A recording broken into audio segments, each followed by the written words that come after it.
Okay, we're still testing this. So I'm gonna ask, can you guys hear this music? Can you guys hear this?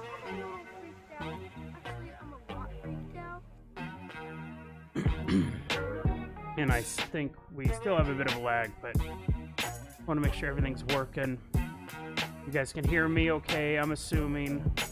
And let me get this site set up. Don't want to forget to actually record the episode.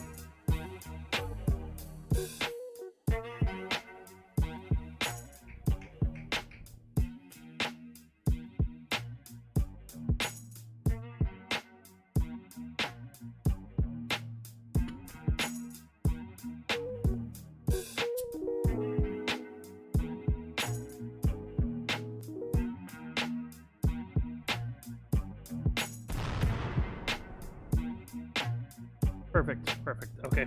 Thank you, Broken. And let's go ahead here.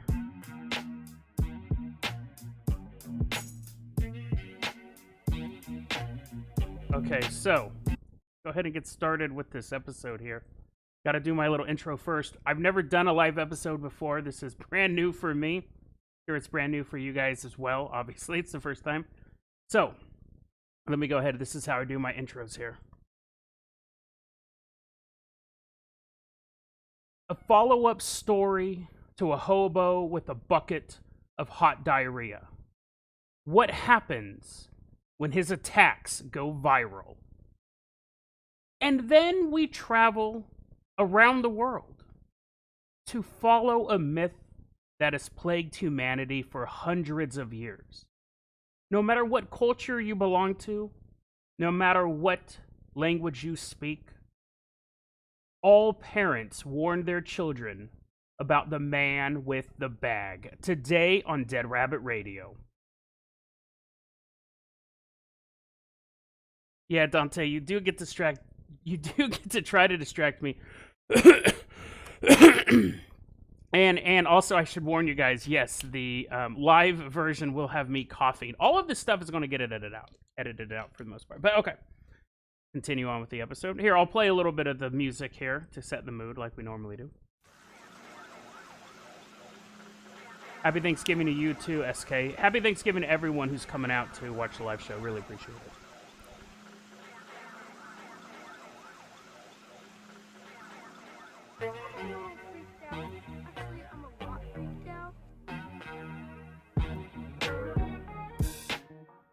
Hey everyone, welcome back to another episode of Dead Rabbit Radio. I'm your host, Jason Carpenter. I'm having a great day. I hope you guys are having a great day too.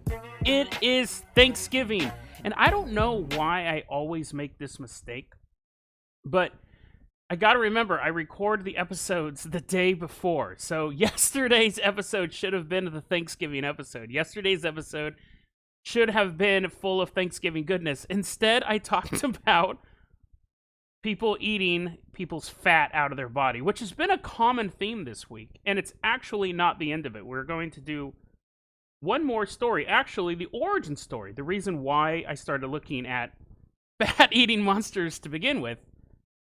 It all gets wrapped up today. Hopefully. Hopefully there's no more gooey goodness in our future. Easily the most disgusting. We've had Cryptid Week. We've had Bigfoot Week. And now we have Fat Eating Week, which I never ever thought would actually be a theme.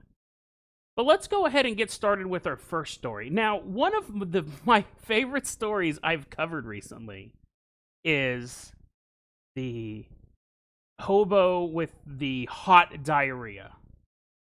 The idea, and I know that a lot of people probably thought that was a little disgusting, but the idea that it was hot, the idea that the news reports kept saying how the temperature of it just made it so much more visceral. It made it so much more of a compelling story. And it was one of those things that when I got done doing it, I thought, well, that'll never happen again. I should suck all the enjoyment out of that story as possible, because that'll never happen again, right?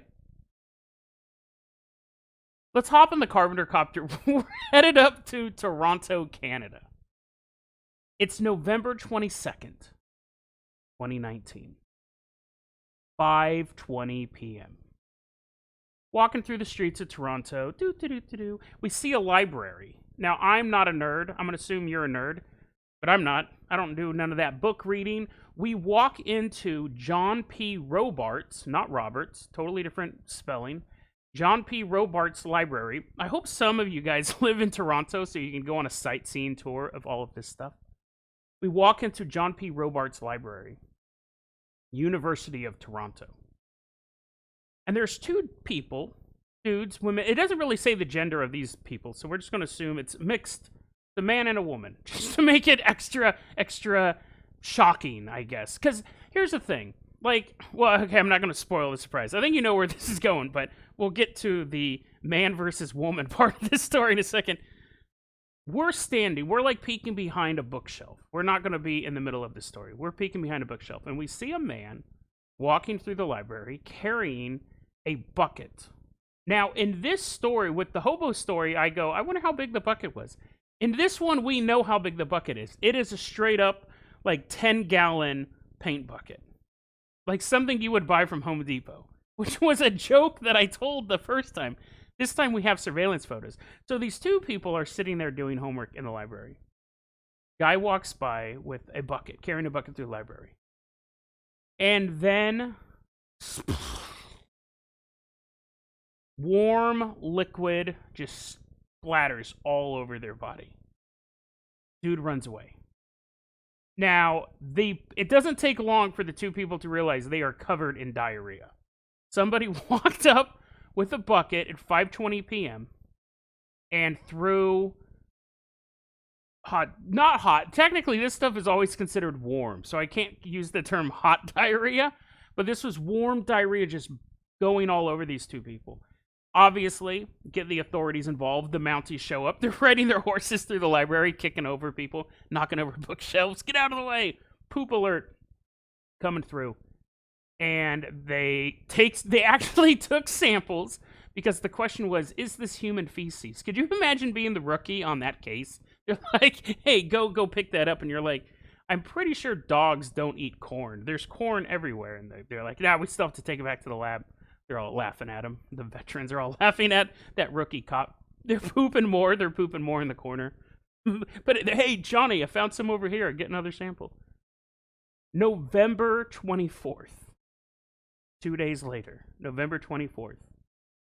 It's 5 p.m. I tell you, hey guys, I'll meet you at a library.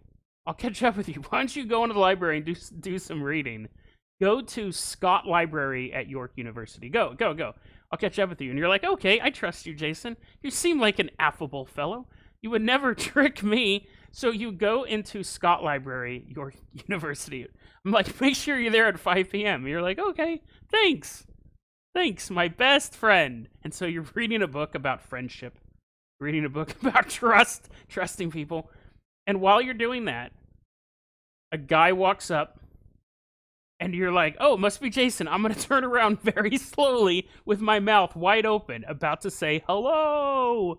So as you're turning around going, hello, warm diarrhea, a bucket full of warm diarrhea all over you. And in real life, because this didn't happen to you, I don't think, unless you're listening to the show. In real life, dude was sitting at 5 p.m., Scott Library, New York University, covered in liquid diarrhea. Guy runs away. Now, at this point, the police are actively looking for him anyways because of the first attack. But at this point, they're really trying to figure out what is going on. Like, this is just beyond disgusting.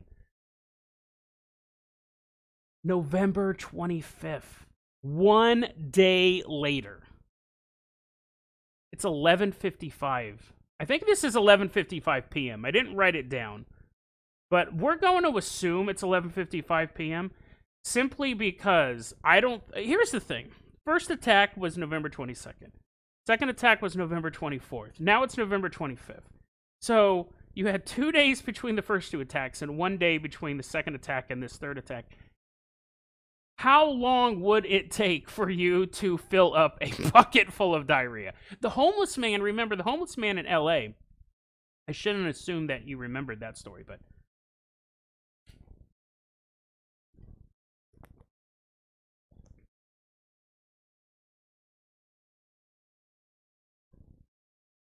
The story in LA was it was a homeless man. It was a single attack with a bucket of hot diarrhea that the firefighters said he must have saved up for a month. This guy has filled up 3 buckets of diarrhea, or in the police statement, like in the press release, they use the term liquefied fecal matter because the word diarrhea is just too funny. Here's a tip, too. I learned this a long time ago. If you ever need to call in sick to work, tell them you have diarrhea because it's super embarrassing and nobody ever lies about having diarrhea. You can also even say, I pooped my pants, and then they'll totally believe you because who would admit to pooping their pants if they didn't actually poop their pants? That's a tip. I never call in sick nowadays. I used to call in sick all the time. Back when I was young and irresponsible. Now I'm like, ugh, companies depend on me. Now, plus I like the paycheck. What was I talking? Oh, yeah. So anyways, it's November 25th. And somehow this guy is on his 3rd bucket of poop.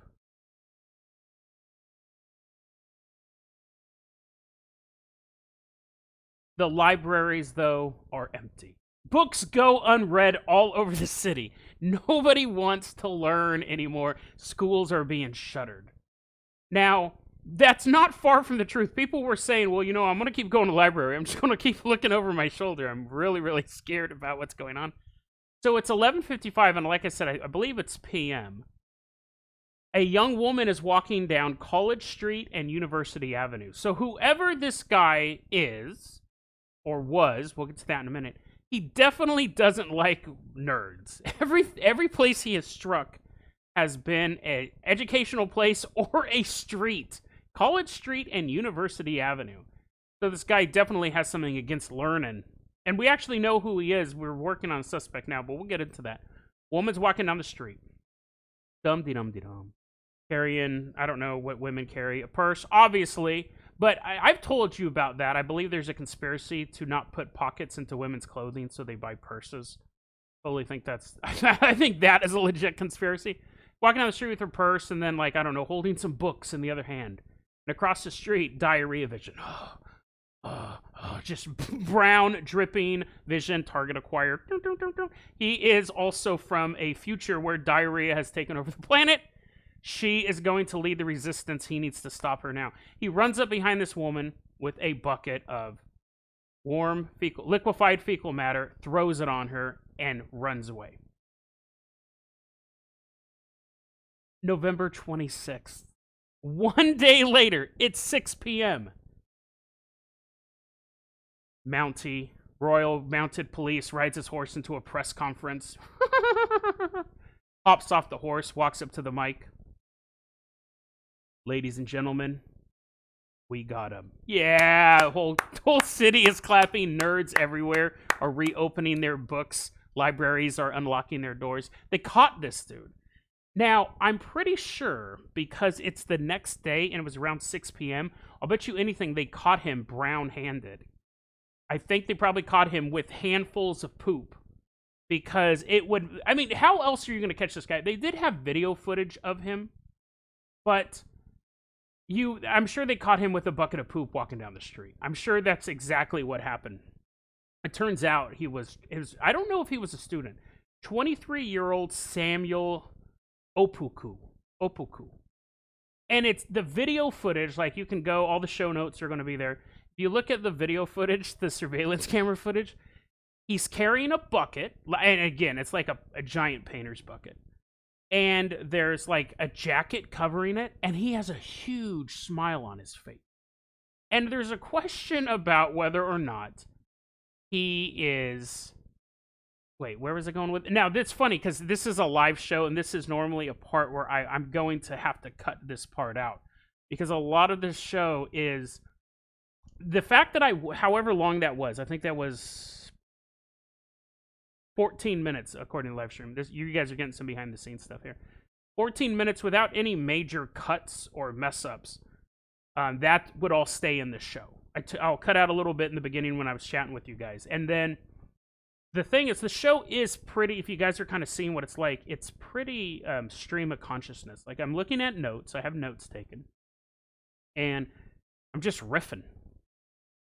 and you get to a point where I'll start to riff and go, no, that's not where I want to go, or I don't know what that means. I'm start talking about something that is in a totally different direction, so we cut it out. So this is actually funny because it's not only a live episode, it's kind of like a behind the scenes episode. And now here's a problem I often have. I forgot what I was talking about. And because it's the nature of the show, how it is very live, I can't really go back. Let me give you guys a little thing too. Yesterday's episode was recorded in 2 different chunks. The whole thing with the fat sucking, the pish tacos, I recorded that in the morning, along with a very long segment about the meteorite, and a segment about these women who were tricked into doing porn. It's this true crime story going on, this whole litigation thing. It was really boring. I like the pish taco stuff, but the first 20 minutes was really, really boring, and I went out, and about 8 hours later, I came back home and re-recorded the beginning. And it's interesting because if you listen to that episode, my energy level is way different for the first half because I was thinking about it all day long. I was kind of like, okay, why didn't the episode work? It was really boring. Okay, what can I do to correct it? And so I just kind of came in with a different energy, and it's way more like punchy and funny. And then once I started talking about the pish tacos, the tone completely changes because they were recorded 8 hours apart. So I've done stuff like that. But actually going back now and listening to what I previously said and trying to complete that thought, I don't do that. I just kind of keep going. So now I'm going to look at my notes here for a second. Oh, so he was really smiling and I'll hope that I can edit this in here. So when we look at the video footage of him, or the photos that have been taken from the video footage, he has this big smile on his face, which makes me think. Here's the thing: like he could be like, "Ha ha ha, joke's on you," and he could be like a troll, but that's a lot of effort to be a troll, to be pooping in buckets over the course of 4 days.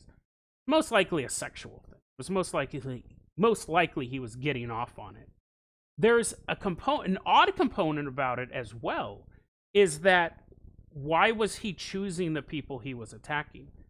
Some people say it could have been a racial thing because all of his victims were Asian and he was black. But then the Royal County, what are the name of the guys? The Mounties. The Royal Canadian Mounted Police said, we don't think it's a racial thing. So I think they're probably thinking more it is a sexual thing, and these people were just targets of opportunity. But let's go back to the original question that I kind of brought up earlier with the gender thing. If you, as a dude, was sitting at a table and someone threw poop all over you, do you think that you would be more or less offended than if you were a girl? Like, I think, here's the thing. If somebody threw poop at me, I'd probably be mad. But then later on, I'd probably laugh about it. I don't know. Maybe not laugh about it. But as the years went by, it would probably be a funny story to tell. But I think if I was a woman and someone threw poop on me, I'd probably be more aggravated. I don't know. See, that part was also getting cut out because I could tell as I was saying it, it went absolutely nowhere.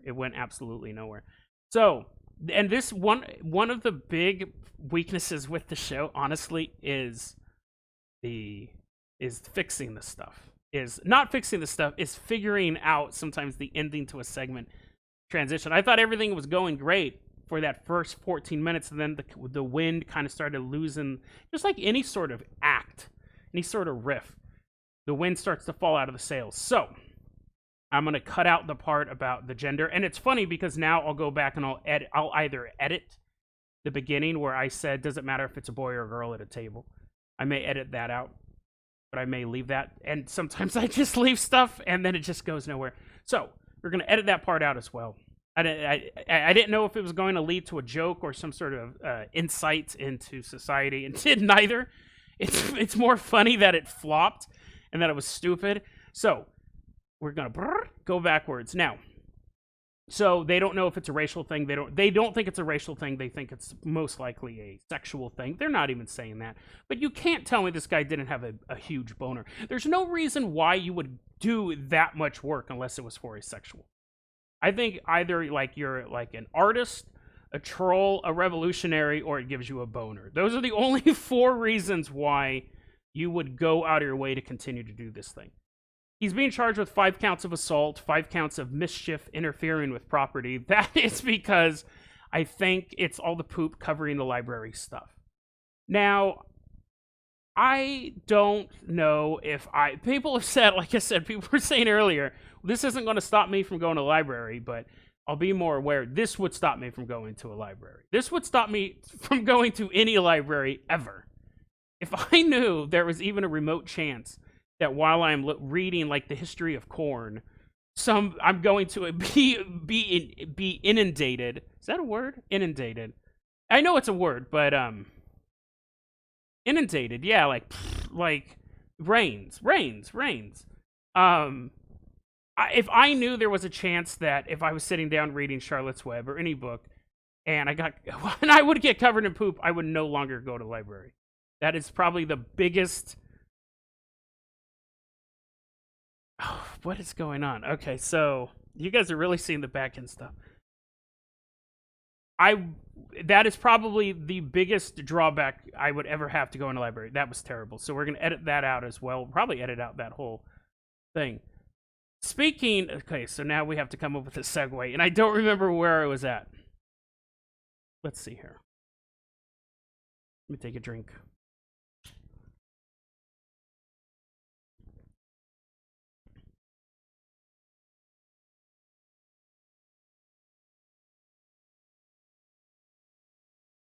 He was also charged.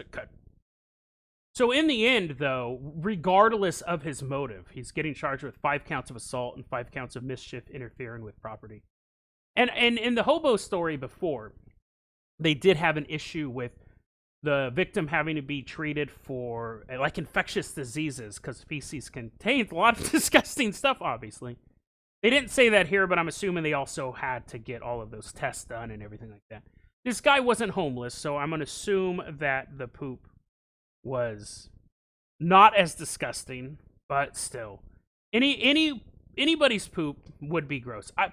If it was your own poop being dumped on you, I remember that movie. What was it? Not 10,000 BC. That was the one by Roland Emmerich. They did that movie with the 2 kids. It had Michael Cera in it. And then, was it Jack Black? They were cavemen, and they were fighting Jesus or something like that. 1 AD or 10 AD or 10 BC or whatever. And there was a scene where they were tied up. One of them was, they were both in prison. So one's chained up, head up, like a normal human. The other one's hung upside down. And the one who's hung upside down starts peeing all over himself because he has to go to the bathroom. It was just a dumb sight gag. But I did wonder, could you, and I think I might have asked this on the show before, could you poop upside down if you're laying upside down? If you're hung upside down, could you poop? And I've actually asked various people that. I'm the worst person to, if you're a doctor, I'm the worst patient to walk in there. I don't think I've ever asked the doctor if you can poop upside down, but once I asked, I might have told this story before. Once I asked the nurse, if my head, she's taking my blood pressure, and I go, if my head got chopped off right now, what would my blood pressure show? And she's like, I think that's more of a question for the doctor. I.e., don't talk to me, weirdo. And then the doctor came in. You think I would have learned my lesson, but I don't. Doctor walks in. I go, hey, I have a question for you. If my head got chopped off, and you were taking my blood pressure, what would happen? And the doctor looks at me and he goes, it's an interesting question. He goes, actually, your blood pressure wouldn't drop to 0 right away because it'd still have a couple pumps left. He goes, but it would drop a lot and then eventually go. He actually gave me a legit answer because I thought it was like if you poked a hose in a hole, all the pressure's released. And he's like, yeah, but it's not immediately released. Like it just slowly lowers. He goes, but that's an interesting question. Not many doctors get questions like that. Can you poop upside down, though? I don't know the answer to that question. But what I do know the answer to the question is I'm going to give it up to you guys. Because this is a live episode, and I think we're going to make it a little bit longer. So I'm looking at my comments here. I'm going to do a bonus story for this episode, for this special episode. And I'm going to let you guys vote on it. I'm going to give you a little bit of time to vote on it. I have the main story about the Bagman, but right now, I'll let my live guys listen. I'll let you guys vote on this. We can either do a story about a man who was possessed by multiple demons because he was playing Scrabble. It's not as funny as the title begets. It's a story of human misery.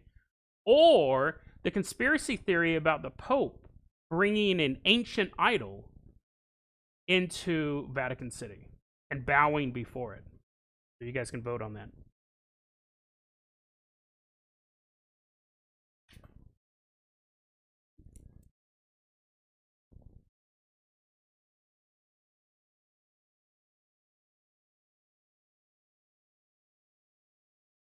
I got 1 vote for Pope.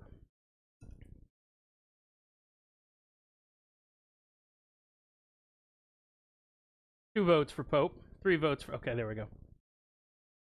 I got 4 votes for Pope. That's pretty much a blowout. We'll save Scrabble Demon for later.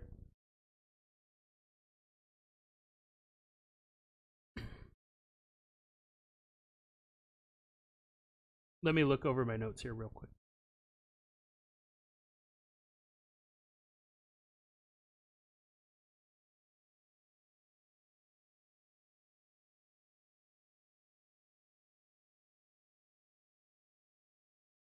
So this one I'm going to warn you guys, especially you live guys.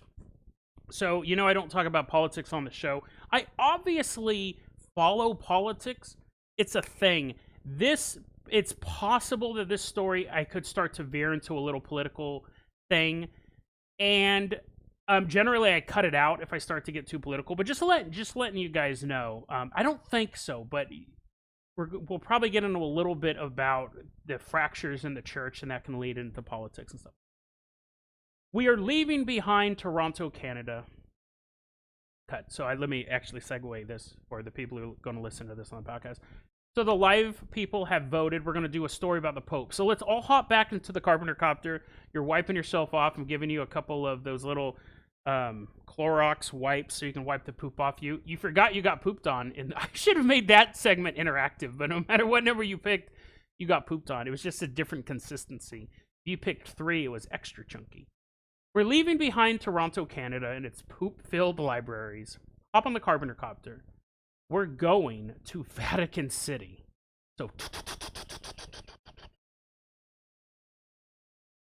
landing in the middle of the square. People are praying. Nuns are running. I'm like, get out of the way, religious people. A helicopter coming through. Landing. Now, it's October 4th, 2019. So that's my birthday. So imagine me as a 43-year-old man during this story. Now, apparently, now I'm not Catholic. So there's a lot of terminology that I may use incorrectly, if you can believe that. If you can believe me ever using a word incorrectly on this show. There's a thing called like a synod, and that's apparently where all the bishops of a certain area show up. It's a meet and greet. Pope's like, hey guys, what's going on? Doing the secret Pope handshake. And then, I'm sure there actually is a secret Pope handshake. It's really like a religious convention. It's not just a meet and greet. They get around, they kind of set what they're going to talk about and all that stuff. They're like, on the meetings today, we're going to talk about God, right? And everyone's like, yes. They're like, class dismissed. It's October 4th. This one is the Amazonian Synod. And all these bishops are getting together, and they're going to talk about Amazonia. They're all from South America. And obviously there are ones from Vatican City as well, other parts of the world. They're not like kicking the European bishops out of there. But it's mostly focused on the Amazonian thing. Now, before this starts, this is a huge thing. In Vatican City, there's a ritual tree planting ceremony. And this is where it gets a little political, because right now the church, there's a schism in the Catholic Church. You have people who are more conservative, who go, Pope, who actually, no, see, here's another tip. Sometime I realized I did this whole story. I don't remember what the name of the Pope is. It's not Pius. Here, hold on. I got to look that up. See, the people who listen to the podcast won't know that I don't know who the current Pope is, because I'll edit it in. It's Francis, right?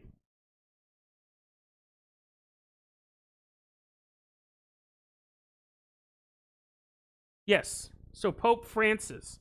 I want you to imagine that. Oh, no. Whoa. See, that's another thing. I'll cut out jokes that I think are going to be too inflammatory. Done with that one. So let me regain where we were going. So Pope Francis is here for a ritual tree planting ceremony. And you go, oh, wait, no. I was explaining the schism. So here's the thing. This is where things may get a little political. Is that there's currently a schism in the church where you have a conservative branch of the church saying that Pope Francis is way more committed. Pope Francis is way more committed to like climate justice and all these kind of weird beliefs, and he didn't fight hard enough against abortion in Ireland because they recently voted to make that legal. He doesn't seem to be in line with traditional Catholicism. And then you have another side of Catholicism is like, it's 2019. It's time that the church addresses stuff like gender pay gap and climate change, and that abortion is not abortion is a woman's right and all this stuff. So you have this schism in the church. And the problem is that when people try to criticize Pope Francis, whether it's a legitimate criticism or not, it's generally seen as, oh, you're just a conservative. And we saw a lot of that pop up during the child sex scandals, which has been something that's plagued Catholicism for all of my life that I can go. I mean, I think it really started in the 80s is when you started hearing about it, but people were criticizing the way he handled that, and the media was like, you're just a conservative, you just don't like him because of the climate change stuff. It got super weird. So what happened was, Pope Francis is at this ritual tree planting ceremony. This is in Vatican City. You have people bowing to these statues of naked women, naked pregnant women. And the religious media was saying, this is a story that I just happened to stumble across on a Catholic website. Because I heard nothing about this. Not on X, not on fringe conspiracy websites, which is X, nowhere. I just kind of stumbled across this. It just happened 2 months ago. People are bowing to these trees. People are bowing to these statues of these naked women. Pope is sitting there. He's not far off. He's like there's like a circle. He's sitting right outside the circle. These people are dressed up in Amazonian clothing, dancing around this tree. It is a ritual. It is 100% a pagan ritual, what's going on. Pope Francis blesses one of the statues. If you're not a Christian, a big part of Christianity, it's in the Ten Commandments. It's in like the top 5. Actually, the first like 4 or 5 commandments are, have no other gods before me. It's just saying that in different ways. You don't get into the don't murder stuff until later. You're not supposed to have idols. You're not supposed to have any gods before God. And here you have Pope Francis blessing this statue. So the religious media goes, it was a statue of Mary. Don't freak out. It's just a statue of Mary.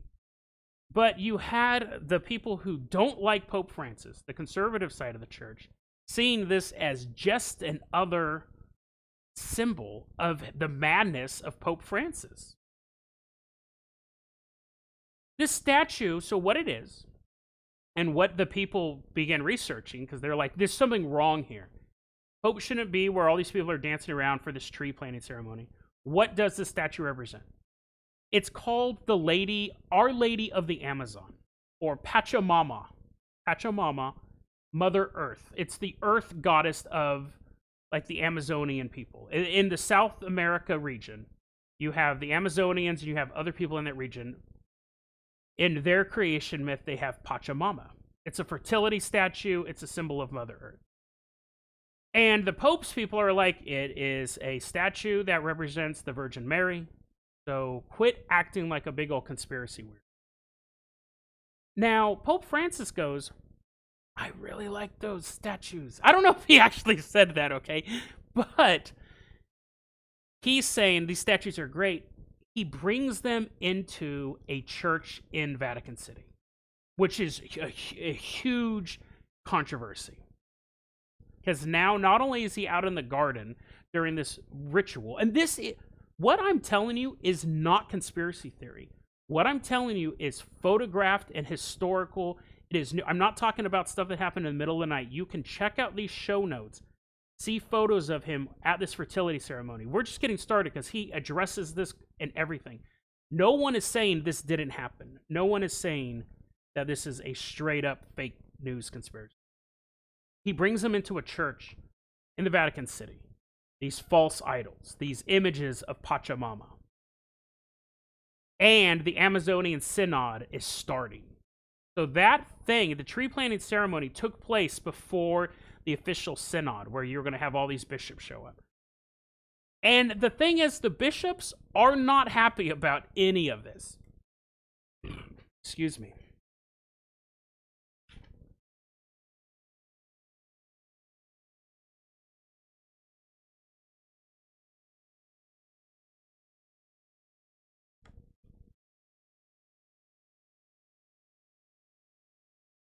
So, where was I going with this? Oh, okay.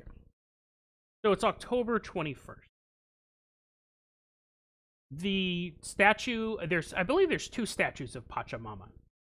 They are brought into the Church of Traspontina. The Church of Traspontina is in the Vatican City. Not like some third-rate church on the outskirts of town. It's not the off-Broadway version of the Vatican Church. It's within Vatican City. Popes and bishops and dudes hang out there all the time. It's basically like a regular church. Anyways, the point is, it's October 21st. Who hangs out at the church is not the point. It's October 21st, 2019.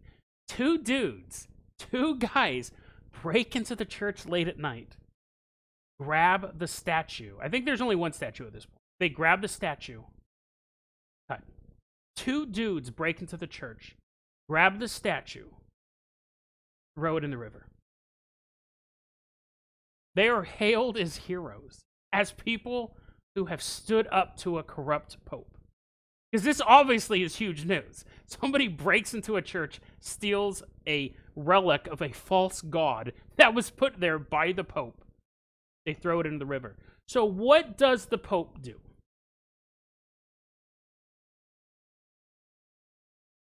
They fish the statue out of the river. The Pope says, he releases a press release. He puts out a press release and he goes, "I'm very sorry. We meant no disrespect to the people. The statue of Pachamama was not damaged when it was thrown into the water. And, you know what? I may actually have it present at the final mass of the synod. I just might do that." This story is already a massive controversy in the Catholic Church. But now he's put even more flames on the fire. Not only did he apologize for it, and he's saying, they shouldn't have broken into the church in the first place. That's fine. It's not our property. They shouldn't have been throwing other people's property.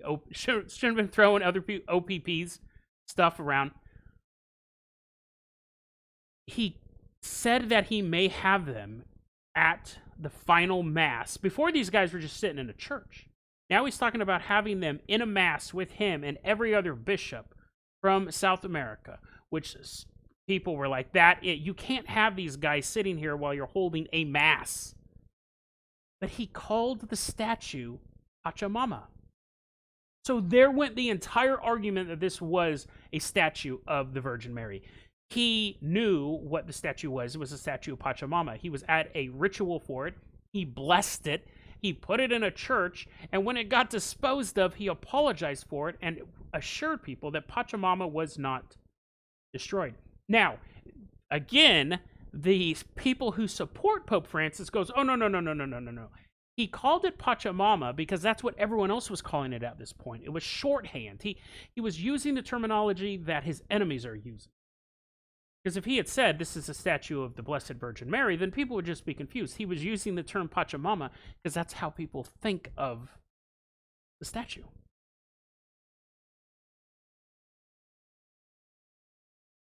A civil war basically starts in the church over it. And again, this news is so huge. The Catholic Church, what a lot of people don't know, and I could even be ignorant about this as well, but the Catholic Church can and has split, and they're actually on the verge of it right now. You could have a breakaway, say, This pope is the wrong pope. He's going way too far in the other direction. He's doing stuff that is not biblical. So we're going to break away. You had bishops. And that may go, oh, who cares, you know? Eastman Kodak, they split. Companies split all the time. Religions, you have Sunni and Shiite Muslims and stuff like that.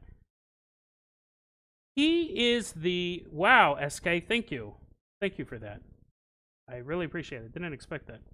Thank you. Kind of threw me off there for a second. The idea is this. The Pope is the voice of God. So when it's not like you're like, you suck, I'm leaving the church. He is the messenger from God. He is that voice, just like how you have the main prophet in the Mormon church. Most other religions don't have these giant like swords in the ground that are these symbols, but Catholicism does. So for people to go, you know what, that's enough, I'm out, they're basically saying God's voice is wrong. So there's something deeply wrong going on in that church. I'm not saying there's something deeply going on wrong in the church, but that's the view of it. So he says we're going to have these statues at this final mass. And bishops are saying, if I walk into that church and there is a statue of Pachamama, I'm leaving. I'm out. And this starts going around. And other bishops start signing not a poll, what's the word? Not a declaration. It's a petition. Starts signing a petition saying, Pope, voice of God, the person who communicates with the Almighty, if you do this, I will not show up at this final mass. And Pope is mum on whether or not these statues are going to be there. October 27th, 2019.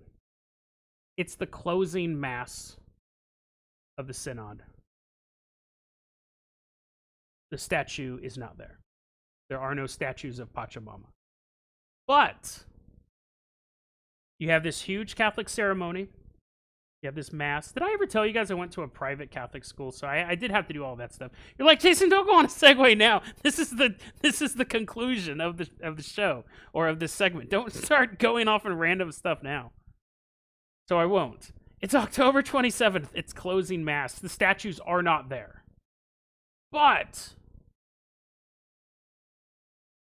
in the middle of this Catholic ceremony, in the middle of this mass stuff, they have a native woman walk up carrying a bowl of what's known as Pachamama plants. It's like a fertility plant representation of the statue. And she walks up and she puts it on the altar in front of the church. They have a pagan ceremony during this synod.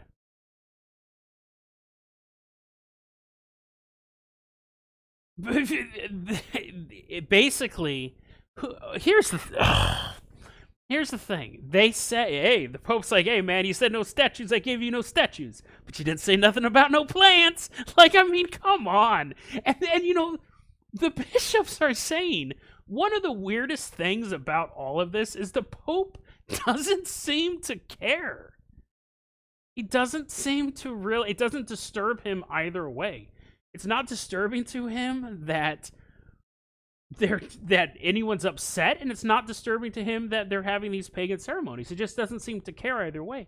But the controversy isn't over. This is how I found out about it. Chime Chili, thank you. Thank you very much. I'm getting donation. I got a $20 donation from SK and a $20 donation from Chime Chili. I really, really appreciate that, guys. That means a lot. Thank you. Yeah, it's not what I expected. It's not what I don't want to... Yeah, no, I really appreciate that. That's totally awesome. When I think about when I started doing this show, it was just such a... I don't know, it's come a long way, and I really appreciate you guys listening to it and supporting the show. It just means a lot. So I appreciate it. It's been an amazing journey. November 12th, 2019. You have priests, you have scholars begin signing a new petition called the Protest Against Pope Francis's Sacrilegious Acts. And here is a quote. Let me get this. I got to give this. Thought not. Thank you very much for your donation. Really, really appreciate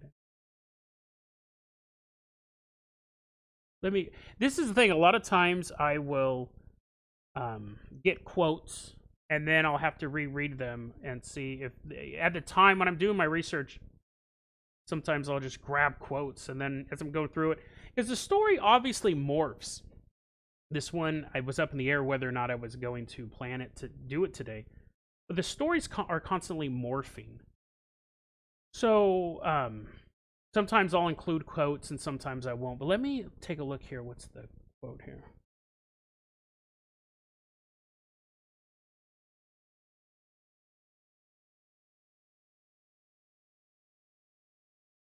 Okay, so here is the quote. Here's the quote from Bishop Mutsarts. Mutsarts sounds like a Pokemon. He's some dude from the Netherlands, but he's some bishop. He's some high-ranking Catholic bishop, but he sounds like someone that would lose to Pikachu. Mutsarts. Mutsarts. Whatever. Sorry, dude. Here's this quote. If you read the working document of the so-called Amazon Synod, it really seems that the intention is for the Synod to wind up in a new religion, a kind of eco-socialism, an amalgam of ecology, climate change, euchemism, which is women ministers. Actually, no, I think the women ministers is the viri probati.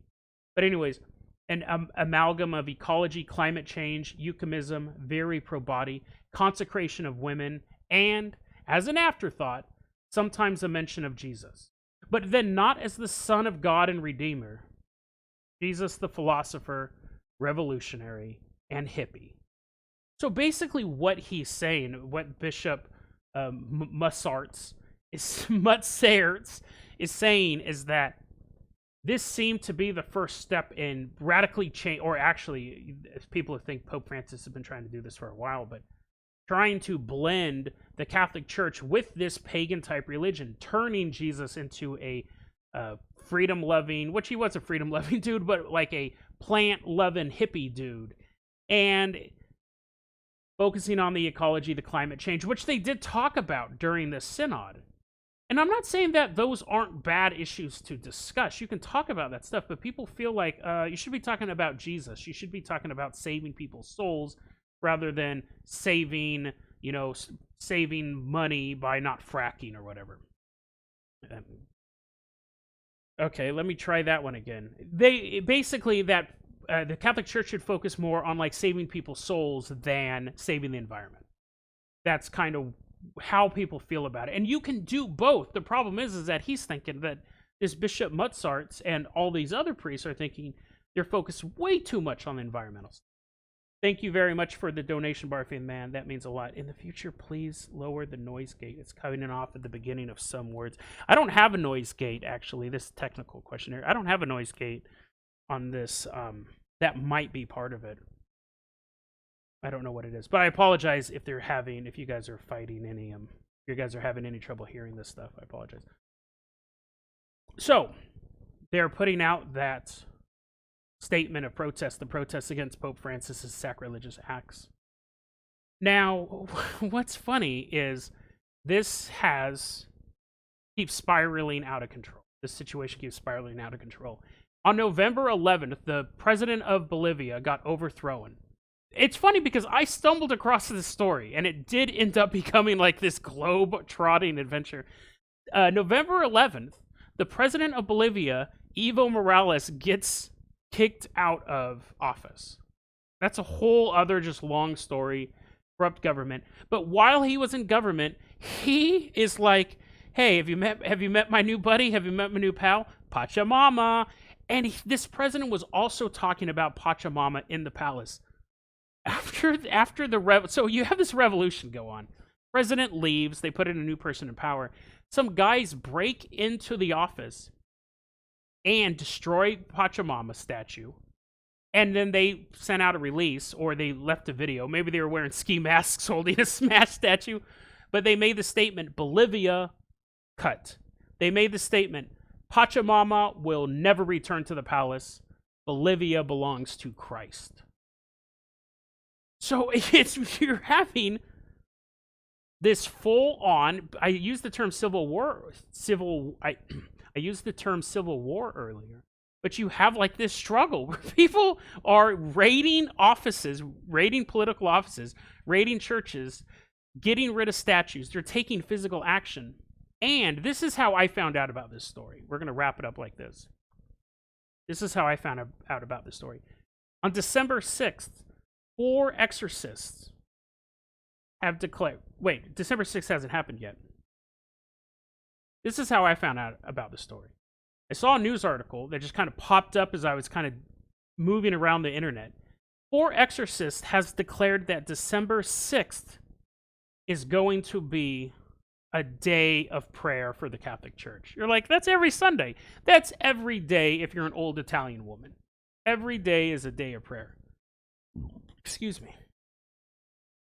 Thank you, Bishi Bashi. Thank you so much for the donation. And everyone else, I'm going to read through your comment. I've been kind of looking over at the comments, but I'm definitely going to dig through them later. And I have gotten some story suggestions out of them and stuff like that, so I really appreciate that.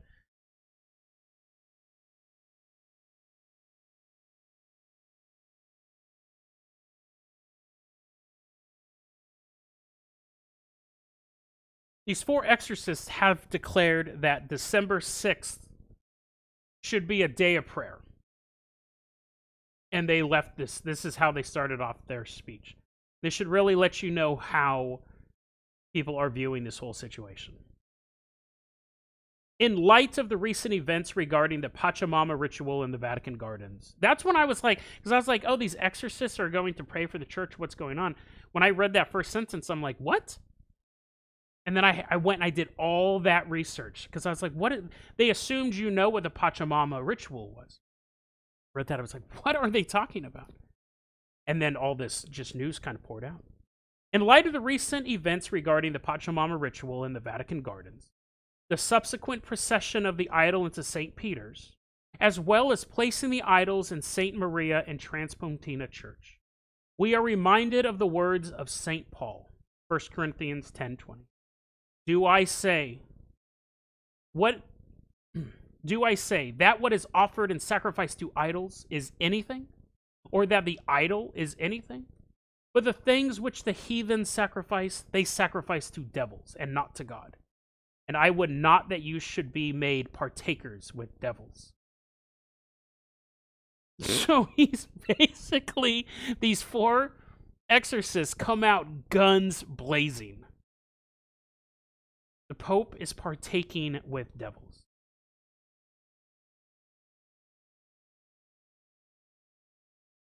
Here's the next quote.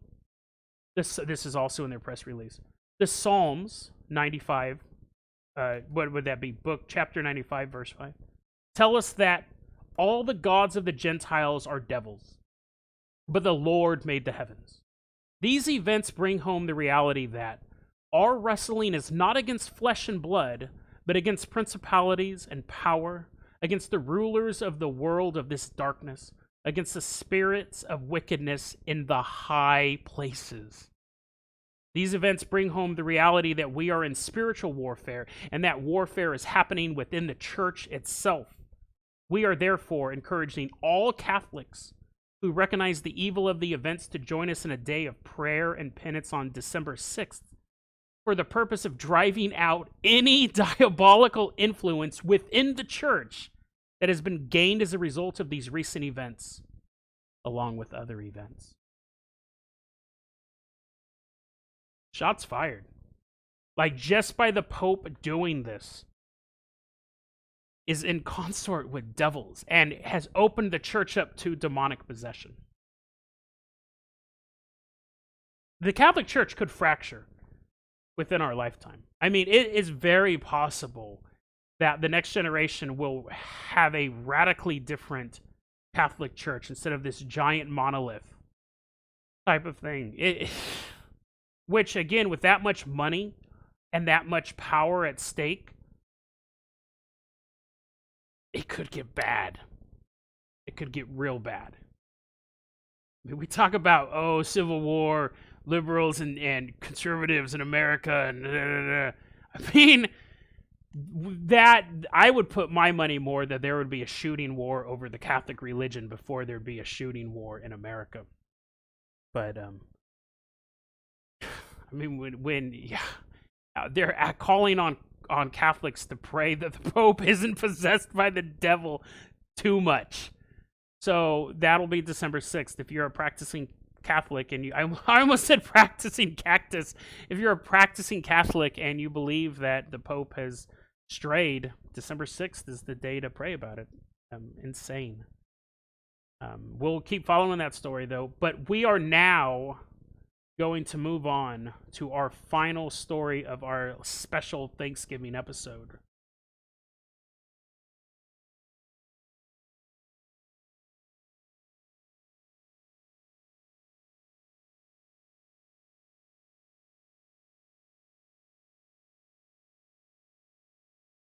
Let's go ahead. We'll hop back in the Carpenter Copter. Actually, you know what? We're close enough. Let's just hop into Jason Jalopy. We'll drive from Vatican City. We are going to Spain. We're going back in time. We're going to June 28th, 1910. We're headed to a little region called Gador, which sounds like some really kind of cool place in Middle Earth. I had a really weird Mandela effect thing the other day because I was doing all you notice all week have been stories that take place in Spain, and they kept referring to stuff like I should know it. It was really weird. They would be like, "Oh, this person lived in Alenteja." I'm like, "What the hell's Alenteja? What is that?" And then I was looking into it, and I'm like, "Oh, it's some province in Spain. Why did you assume I would know that?" It didn't even say like Alenteja, Spain. It was just like the traveler for. I was like, "What?" I was like, "Did I get teleported to a reality where I should have all this information?"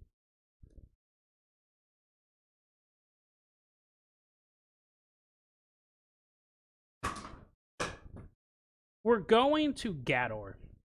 It's June 28th, 1910. And there's a man there named Francisco Ortega El Moruno. He's diagnosed with tuberculosis. A death sentence, really, back then.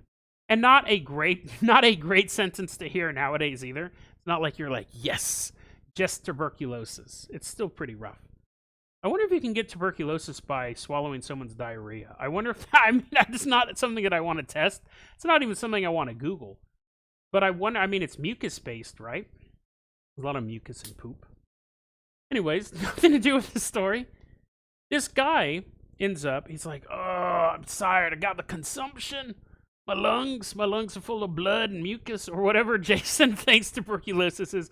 All of my knowledge of tuberculosis comes from Moulin Rouge, Tombstone, and then one of my relatives had tuberculosis a long time ago. You think I would have listed that one first, but I remember I was told my uncle had tuberculosis, and I was like, oh, I hadn't seen Moulin Rouge or Tombstone yet, so I didn't really know what that meant.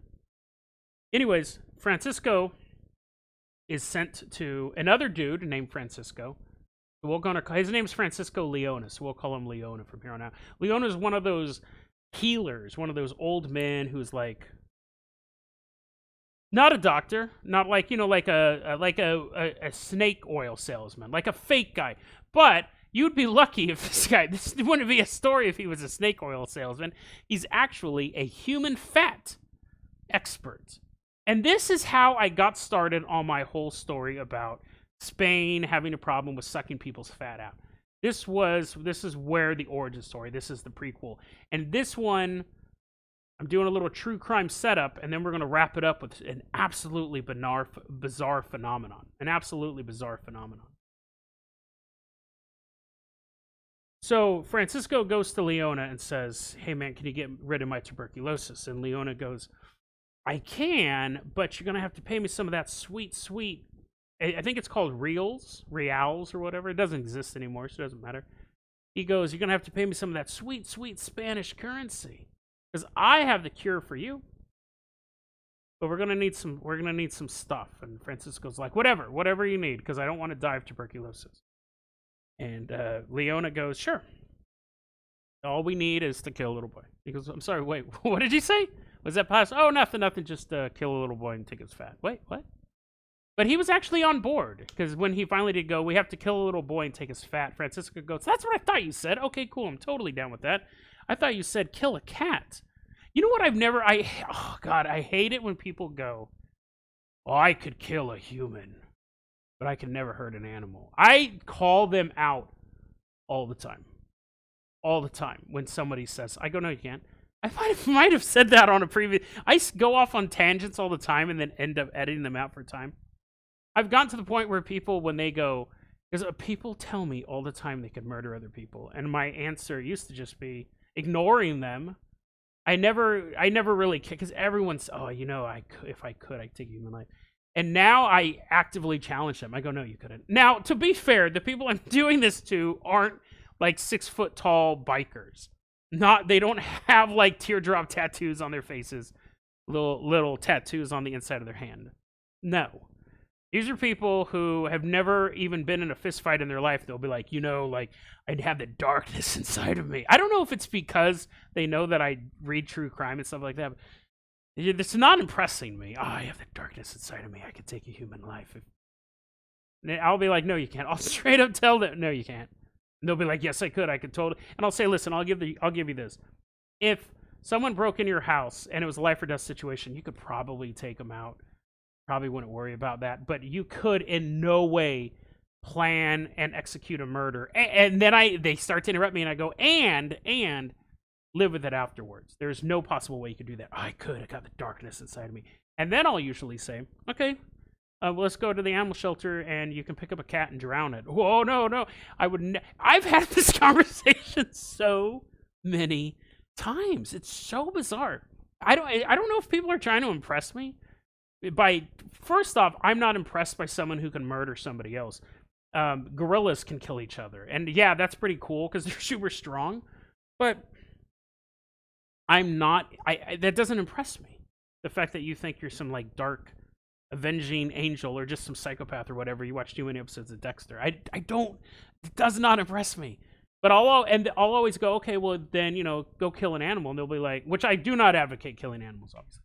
And they go, no, I could never hurt an animal. Animals are without sin and they're precious. And I'm thinking, well, you've never been bitten by a snake then, have you? But a human sins and a human does bad things and all that stuff. And I go, listen, the Russian special forces, they give you a cat when you start. And at the end of training, you have to snap the cat's neck. And with U.S. special forces, they do the same thing, but it's a chicken. You're given a chicken, a little baby chicken you have to raise. And at the end of training, you have to kill it. That is just you have to have it's really, really difficult to walk up behind somebody and stick a knife in the back of their head. It's incredibly hard. It's evolutionary. It's something that has to be trained into us. So no, you can't just walk down the street and kill somebody. Why are we talking about this? Killing people, killing cats. Oh, because yeah, I was making a joke about this guy would be fine with killing a boy, but wouldn't want to kill a cat. That's okay. That's where that came from. Anyways, that's keeping it a little light because now where the story gets really dark. Leona goes and he gets a guy. He hires a sidekick, an assistant.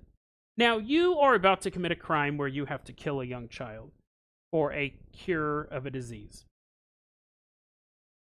Would you? This is a rhetorical question, because this guy obviously hired this guy. But would you hire a guy named Julio El Tonto Hernandez? Now, if you speak Spanish, you saw the trick in there. Because Julio El Tonto Hernandez, El Tonto means the fool. So why would you, I need to commit the perfect crime and not get caught. I'm about to kill this boy and take his fat out. I'm going to hire a guy whose nickname means idiot. But he does. He gets Julio down to the schoolyard. And Leona, they go out. They kidnap this 7-year-old boy named Bernardo Gonzalez Parra. And this is one of those heartbreaking things. He's at the river with a bunch of other kids. And Leona and El Tonto are like, hey, kids, who wants to help us pick peaches? And Bernardo goes, I'll do it. And you have to... How horrible is that? Like, it's one thing when a kid's walking down the street and they get kidnapped and stuff like that, and you're like, as a parent, that's such a painful moment. This isn't funny. This is terrible. I think it's even more painful in a group of kids because then everyone's kind of afraid. Like, it could have been anyone's kid. I don't know. That segue was super dark. There's a reason why I don't like doing true crime, but this is leading somewhere. They end up killing the kid, and they end up taking out his fat. And I'm not going to go into details about how he's murdered or anything like that, because that's really not the point. The point is that this boy was murdered, and they take out his human fat.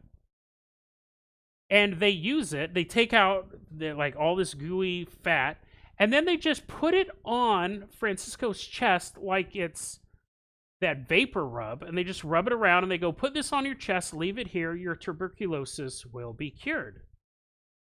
What? You're not even going to ground it up and turn it into some sort of magical paste? You're just going to put kid fat on me? I think you got lazy halfway through. I think he realized that he was just wanted some money, because he ended up, if my math is correct, Leona ended up getting paid like $18,000 for this work. Not like American money, but if my math is correct, because this currency doesn't exist anymore, so I had to do some weird stuff. Plus, I'm terrible at math. But the idea is this. They put the compress on. Now, he gets the money, and Leona gives some of the money to El Tonto, and then El Tonto goes, oh, I want more money. And Leona goes, this is just classic true crime blundering. Leona goes, no. So El Tonto goes to the police and says, the other day I was out chasing partridges around. I was looking for little birds to catch in my hands. And I found a body. And I'll show you where it's at. And so he leads the cops out there. And this is so depressing. This will happen from time to time. I'll be doing a segment and I'm like, this isn't funny. This is kind of sad. But anyways, we're almost to the creepy stuff. I mean, that stuff's all creepy as well, but he leads them to the body. I'm going to start speeding through this because it can get a little boring. The cops realize that Leona is known in town for being a black magician. They see this body has what seems to be ritual attack, murder, stuff like that. They go, they arrest Leona. Leona implicates El Tonto. They both implicate each other. Everyone's found guilty. Francisco is found guilty as well. He dies in prison.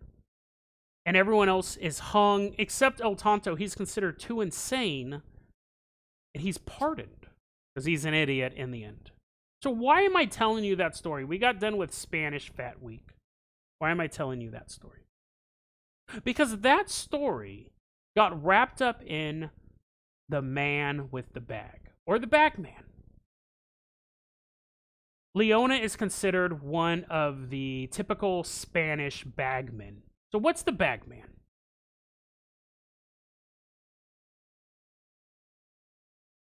You know, in those movies where it's like there's the conspiracy theorist guy and he's like tying the string up on the board and he has all the newspaper articles.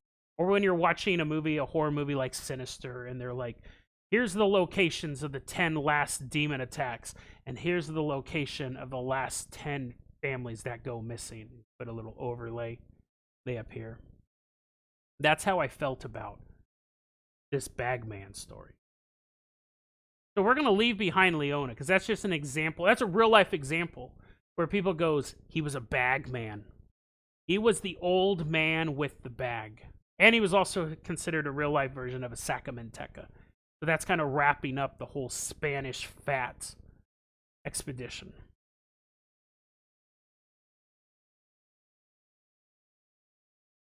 All over the world, there's a story of a man with a bag. And you may go, Jason, that's fine, okay? I don't care. It's not affecting my life.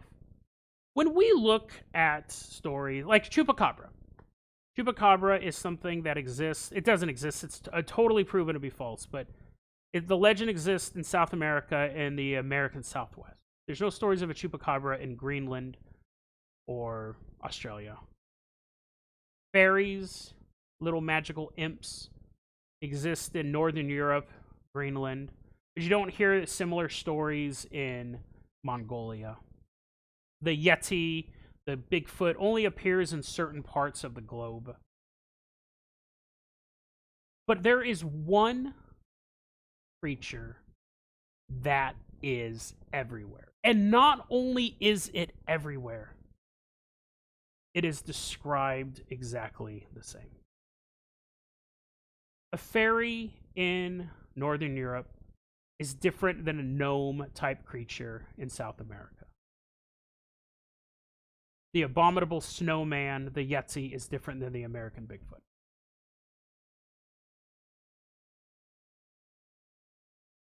Europe, South America, Asia, Haiti, Africa, Spain. El hombre del saco, the man with the sack is how he's known in Spain. South America, el viejo del saco, the old man with the bag. Hungary, Saskos Ember, person with the sack. Lebanon, Abu Ikes, the man with the bag. Vietnam, Ong Bob B, Mr. Three Bag.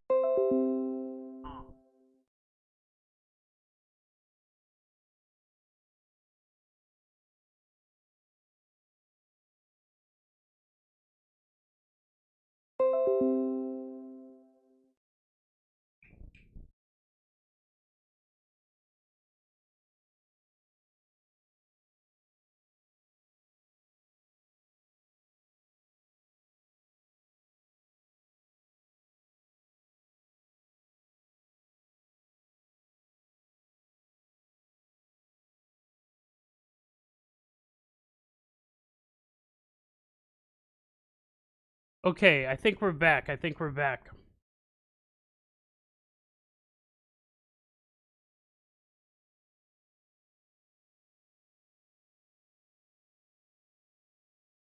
Okay, so I'm gonna I know where I left off.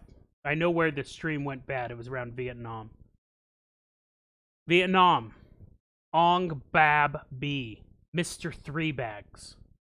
India, Bori Baba, Father's Sack. Tunisia, Uchkar, Bagman, Sri Lanka, Ghani Billa, Sack Kidnapper. You can't get any different. You can say, sure, the stories of a bagman in Spain being the same thing as a bagman in Northern Europe. It was cultural contamination. It was people. Sri Lanka, Hungary, Lebanon, South America. There is not a region in the world where there have been human settlements where there is not a story of a bagman.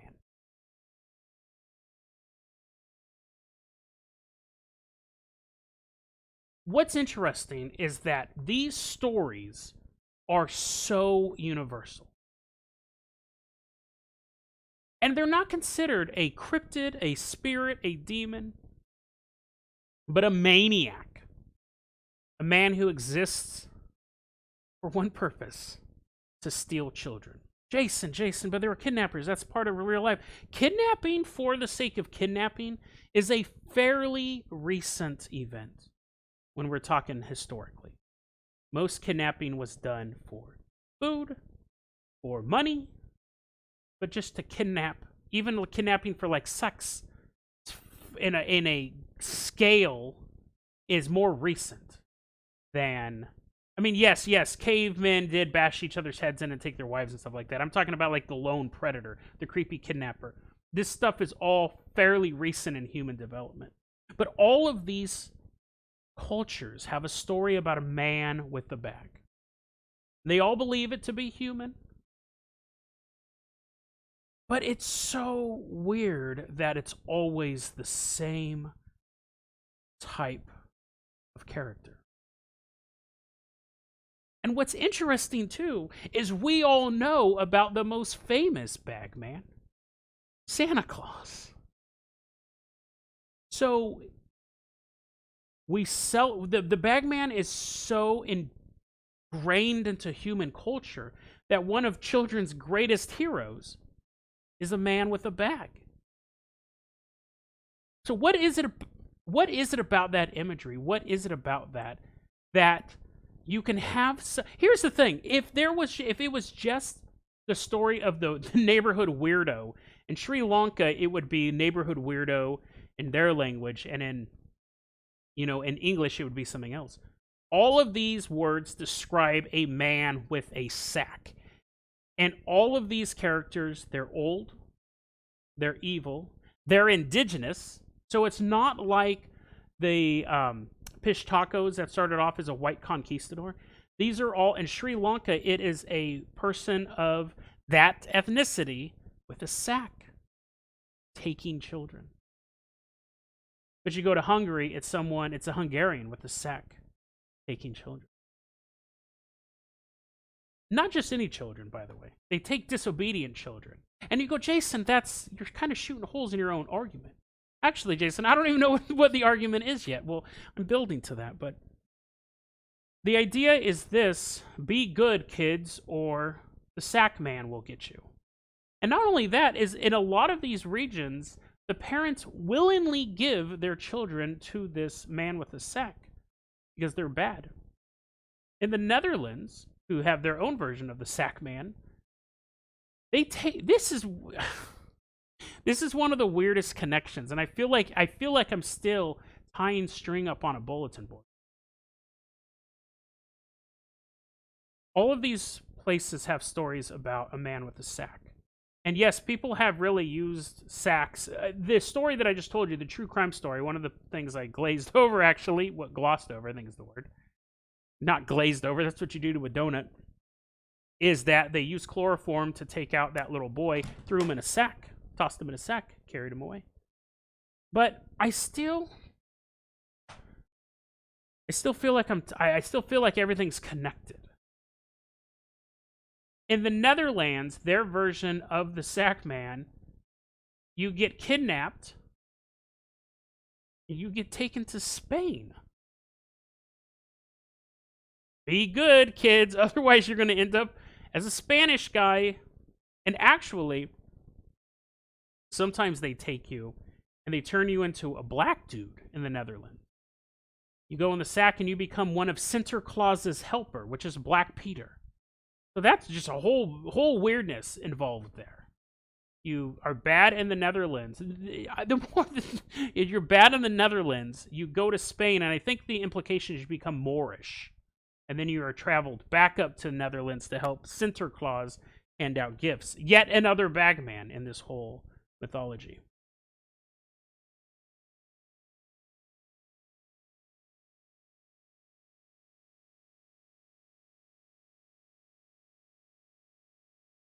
I think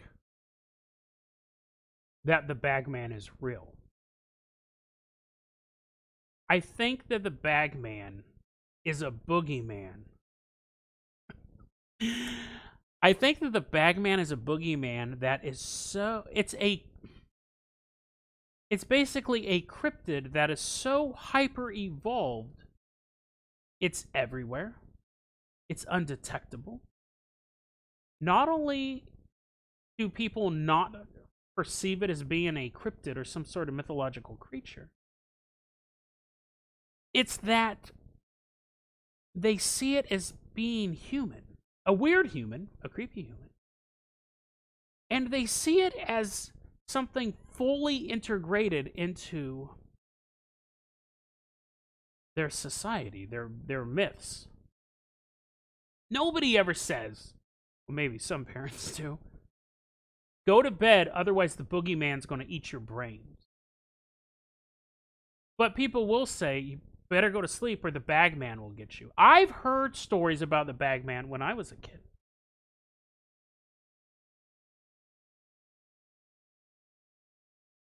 And if it was just something that was in one region of the world, I would think it was just a goofy story like the melon heads that people told, Big Brothers passed down through generations. But the story of the Bagman has existed for hundreds of years across the globe. That is not a coincidence. It's not even a coincidence that all these stories involve somebody kidnapping people and using a bag. Am I reading too much into this? I just think it's so...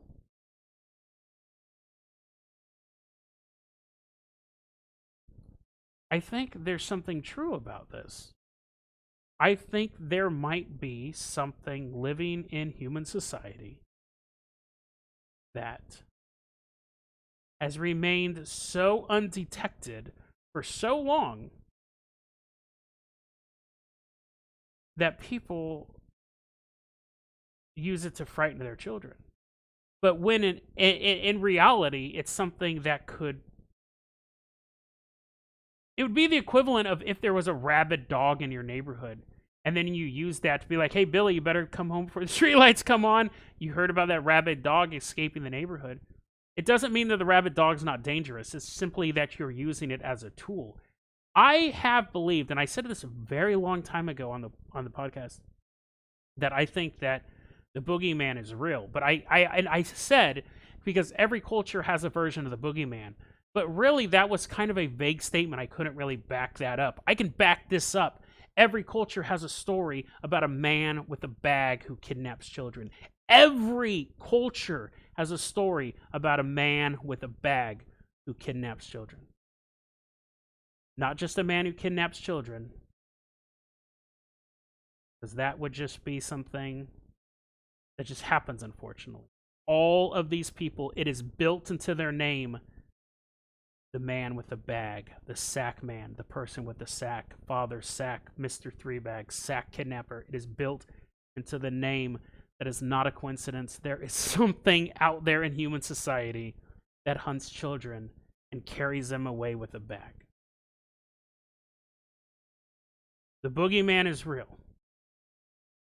He exists, and we could use him to get kids to behave and do their homework and eat their vegetables and stuff like that. It doesn't negate the fact that every culture on the planet has a story about a malevolent figure that kidnaps children and puts them in a sack.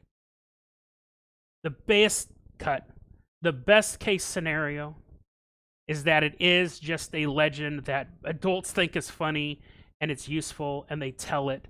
And every so often, a real life murderer like Leona puts a kid in a bag. And it reminds people, young and old, that the Bagman is real. But just that guy, the legend, the boogeyman, is still a child's myth. That's the best case scenario. The worst case scenario is that someday you could be walking through your neighborhood alone and you hear someone walking behind you. Heavy footsteps, old footsteps, ancient footsteps. And when you turn around, you see nothing there. And when you turn forward to continue your journey, black felt cloth blocks your vision. You feel yourself being lifted off your feet by an impossibly strong creature of old. The worst case scenario is you end up in the bag. And then the bag is opened. And the next thing you know, you're in Spain. DeadRabbitRadio@gmail.com is going to be our email address. You can also hit us up at Facebook.com/DeadRabbitRadio. Twitter is @DeadRabbitRadio. Dead Rabbit Radio is the daily paranormal, conspiracy, and true crime podcast. You don't have to listen to it every day, but I'm so glad you listened to it today. Thank you for watching the live Thanksgiving stream. Sorry about the technical problems in the middle of it, but I really appreciate it. Thank you so much, everyone, and have a happy Thanksgiving. I will see you next week. And then I'm going to play... Where'd you go? Play this guy again. I don't have my exit music queued up. Yeah, I don't have the exit music queued up on this, but I'll replay this song for you guys.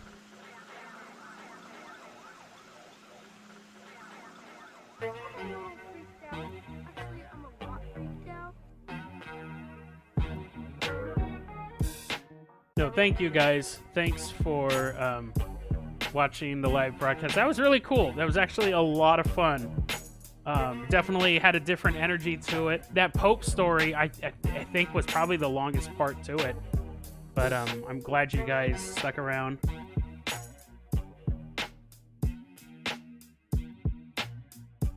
No, happy Thanksgiving to you guys. That was totally awesome.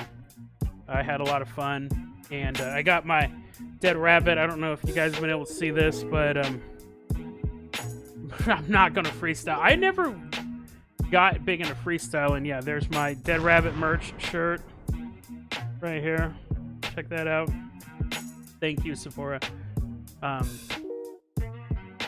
But yeah, I'm trying to think. There was something else I was...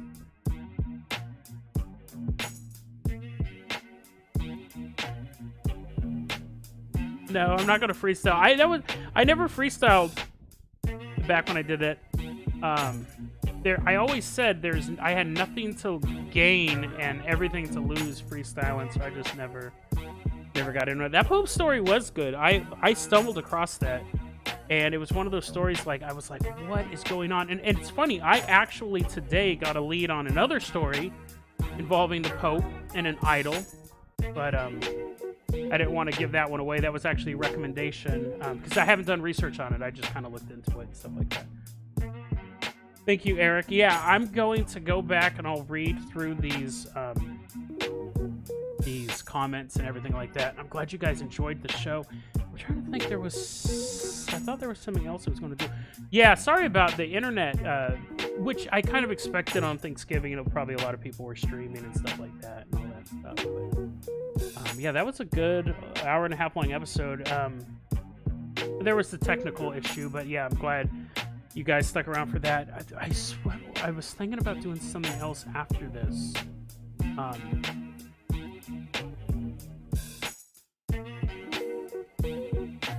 Oh, okay, so here. I'll give you guys the options of doing this. I don't think it'll be as... I don't know how exciting it will be. I don't know how exciting it will be. But, if you want, maybe for like another short amount of time, I don't know. Let me think if I want to even propose this, because I still got to edit this episode. Because I thought about like watching something with you guys, but I don't know about the copyright stuff. So I think we're gonna... Oh no, I'm all storied out, broken Vesuvala. Like that was a long episode, and I still got to edit it. The Scrabble Demon we'll save till next week, but yeah, I think we are going to. Yeah, I was thinking about like watching some like short, scary movies with you guys, but I don't know how like that it would affect like the channel as far as like copyright and stuff like that. I don't want to get a bunch of copyright strikes, channel stuff. So yeah. But I think that I am going to, at this point, go and take care of some stuff. I might be on tomorrow night, because now that I got it set up, I think we might do a Minecraft live stream tomorrow. I know you guys aren't like a huge fan of those, but I like to play Minecraft every once in a while. But yeah, we got that figured out. So. And I thought about that, Ian, watching an old public domain horror movie. I mean, we could sit and we could watch Night of the Living Dead. That's public domain. I wouldn't have a problem with that. I would need to end this live stream and start up another one. But it really depends if you guys wanted to watch Night of the Living Dead or something like that. That's public domain. But I'll let you guys think about that. I'm going to... I'll be right back. I'm going to keep it streaming though. So go ahead and put in the show notes if you think that's a good idea.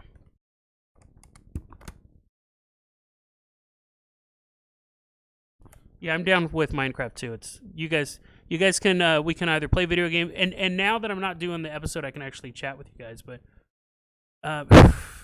Begotten's just weird and it's kind of boring actually. I don't know if you guys have seen Begotten, but yeah, I get bored whenever I watch that. Yeah, I'm pretty sure it's on YouTube. You're gonna see my Halloween pants.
Did you guys really guess about the doll? I was just walking by and I was like, "Oh, dude, I should totally have." I totally did not see the comments about it. I just thought that would be a good idea. That'd be a tiny child, Bishy Jenny. This doll is not haunted. I want to go on the record to say that this doll 100% is not a haunted doll. And it's cool. It's a cool little memento, but it is not haunted. It hasn't had any of the. I wonder if you hear that. It does the. It does not have any of the special properties. What was it? A woman sent. You'd hear a woman say hello, opening and closing doors. Didn't do any of those things. Still, I mean, a $20 doll. Whatever. It's all good. But the balancing act. Let's see here. Let's see what you. Oh, I'm gonna stop recording the episode here. And let me save the file because I recorded that on my laptop. I'm halfway tempted to not do a lot of major edits on the actual podcast. I'm going to cut out that 10 minutes of silence because I was trying to fix the technical issue. But I might keep it pretty much the same. So the people who weren't able to hear it live could still kind of hear the energy of it, at least. I might keep in the stuff where I was explaining how I edit shows and stuff like that. But we'll see. Where'd you go?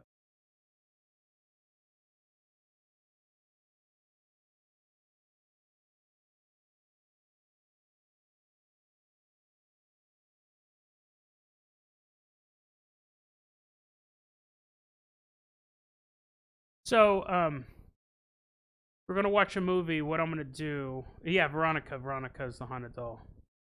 If we're gonna watch a movie, what I'm gonna do is I'm gonna end this live stream, and then that way that one's just kind of condensed, and then we will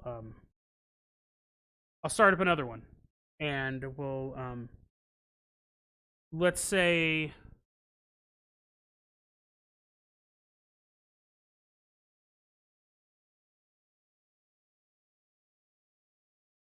Happy Thanksgiving, retaliating. Let's